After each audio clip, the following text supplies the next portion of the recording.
रहीम। आज welcome to child psychology. आज हम हाजिर हुए हैं अपने सबका टॉपिक ज़िद्दी बच्चों के हवाले से। उसी टॉपिक को भी हम लेके हाजिर हुए दोबारा आपकी खिदमत में। सबसे पहले आपको हमारे चैनल को सब्सक्राइब करना होगा, लाइक एंड फॉलो करना होगा, बेल आइकॉन के बटन को ऑल पे करना होगा और ज़्यादा से ज़्यादा शेयर करना होगा। अब हम आते हैं अपने टॉपिक की तरफ कि जैसे कि कई पेरेंट्स के सवाल हैं मुझसे कि जब घर में गेस्ट आए हुए होते हैं तो ऐसी सिचुएशन में बच्चे बहुत ज़्यादा तंग करते हैं। कोई ऐसी ज़िद लेके सामने आ जाते हैं गेस्ट के कि जो हमसे हैंड ओवर नहीं हो रही होती और ना हमसे उस वक्त बच्चे टैकल हो रहे होते हैं। ज़ाहिर है कुछ पेरेंट्स गेस्ट आने से भी घबरा जाते हैं, कुछ पेरेंट्स वैसे घबराए हुए होते हैं कि कंफ्यूज हो जाते हैं कि किसी के सामने बच्चों को किस तरह हैंडल करें। तो ऐसी सिचुएशन में या बच्चों की ऐसी ज़िद्दें होती हैं, या रिमोट की लड़ाई डाल ली, या आपस में मार कुटाई शुरू कर दी बच्चों ने, या किसी खाने की चीज़ के पीछे ज़िद शुरू कर दी। तो इसका सीन ये है कि आप पहले ही जब मेहमानों के लिए, गेस्ट के लिए कोई चीज़ मंगवाएं तो उसमें एक्स्ट्रा मंगवाएं, और जब गेस्ट के चीज़ को सर्व करें तो सबसे पहले बच्चों को प्लेटें बना के दें ताकि बच्चे अपने खाने में इन्वॉल्व हो जाएं। फिर आप गेस्ट के लिए टेबल लगाएं और उसका ये फ़ायदा होगा कि बच्चा कभी भी टेबल की तरफ नहीं देखेगा।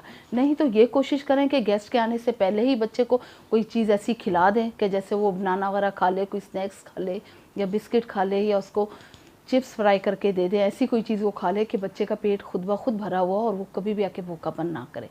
और अदरवाइज़ आप ये भी कर सकते हैं, जिस बच्चों की कोई लड़ाई शुरू हो जाती है, मार कुटाई शुरू हो जाती है, तो ऐसी सिचुएशन में आप बच्चों को साइड पे ले जाके बहुत तरीके से और पूरे पेशेंस के साथ समझाएं। बच्चों को मार कुटाई हरगिज़ ना करें। हमारा आपको ये समझाने का बार बार एक मकसद ये है कि बच्चों पे हाथ कभी ना उठाएं। बच्चों को हमेशा बहुत सॉफ्टली हैंड ओवर करें।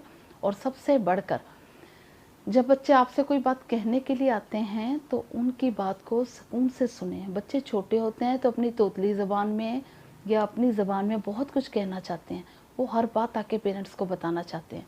तो ऐसी सूरत में जब आप पेरेंट्स होके बच्चों को नहीं समझ सकते, उनकी बातों को नहीं सुन सकते, तो उस वक़्त उसका ये नुकसान होता है कि बच्चे आपसे दूर हो जाते हैं। बच्चे जब पीछे पीछे फिरते हैं बात करने के लिए और हम नहीं सुन रहे होते तो उसका रिज़ल्ट ये होता है कि कल को हम पीछे पीछे फिरते हैं तो बच्चे हमारे काबू कंट्रोल में नहीं आ रहे होते।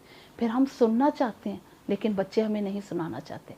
तो इस सूरत हाल से बचने के लिए बच्चों की हर बात को सुने, हर मसले को सुने और हर मसले को उनके लेवल पर जाके समझने की कोशिश करें। कभी भी बच्चों को अपनी एज के लेवल पे ना लेकर जाएं। हमसे मिस्टेक्स क्यों हो रही हैं कि हम बच्चों के लर्निंग टाइम को ट्रेनिंग टाइम में लेकर आ रहे हैं, ट्रेनिंग टाइम को लर्निंग टाइम में लेकर आ रहे हैं। बच्चों का 1 से 10 साल का पीरियड लर्निंग टाइम होता है और 11 से 20 साल का टाइम उनका ट्रेनिंग पीरियड होता है। अभी हमारा टॉपिक जारी है नेक्स्ट आपने हमसे इसी टॉपिक के हवाले से नई वीडियो लेकर हाजिर होंगे इंशाल्लाह।